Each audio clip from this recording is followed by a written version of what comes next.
other day about the sticker. I saw you got it on the helmet tonight. When did AHL give you the call that you could get it? Today? Yesterday? When did you find out?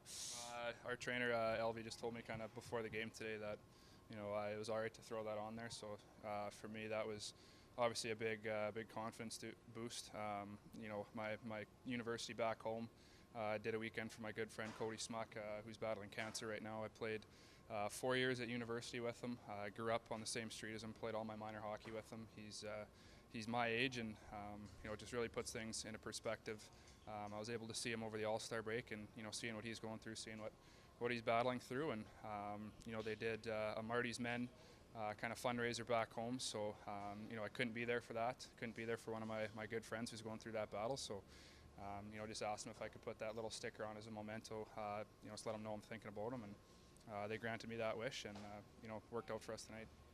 With this whole the Marty's Men thing, is it something that was started by someone at the university? What's kind of the driving force behind it?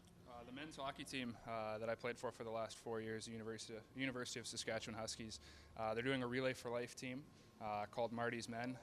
My friend's name is Cody Smuck. Marty is his nickname.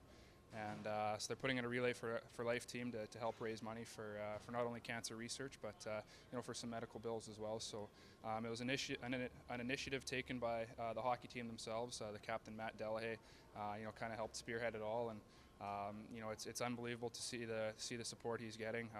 It speaks volumes to the type of guy he is, the type of friend and the type of teammate that he is. And you scored 2 goals too. Yeah, that helps. That helps for sure.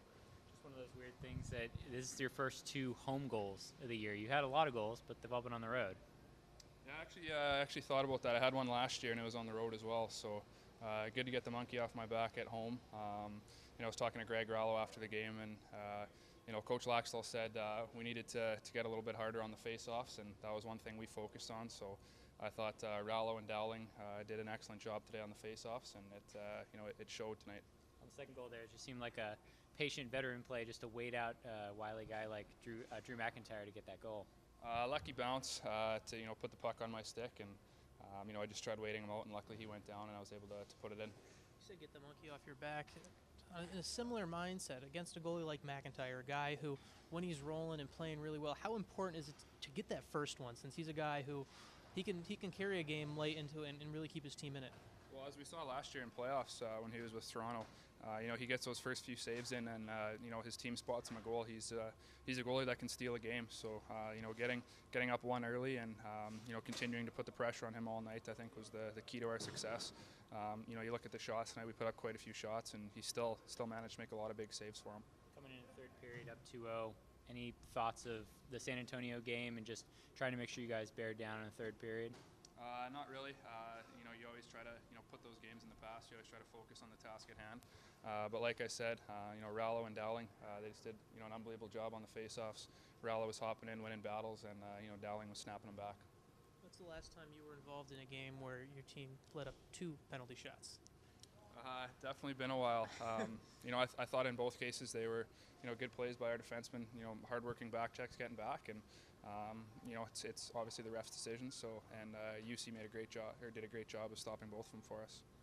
Thoughts about you're going to call Marty after this, and just kind of, I'm sure he knows, but you're going to tell him a little bit about tonight? Definitely, probably. Yeah, I'll send him a text for sure. He's one of those guys. He doesn't want people feeling sorry for him. He's such a strong guy. He knows what he's going through, and he handles it every day. And he's really an inspiration. Like I've said, I've known him.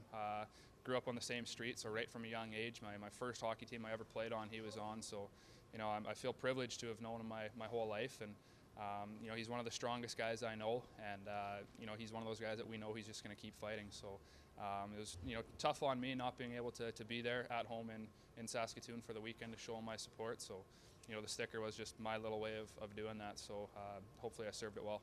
And what's it about Charlotte? I mean, you had the hat trick against them on the road, and then get a couple goals tonight. Yeah, I guess you never really know.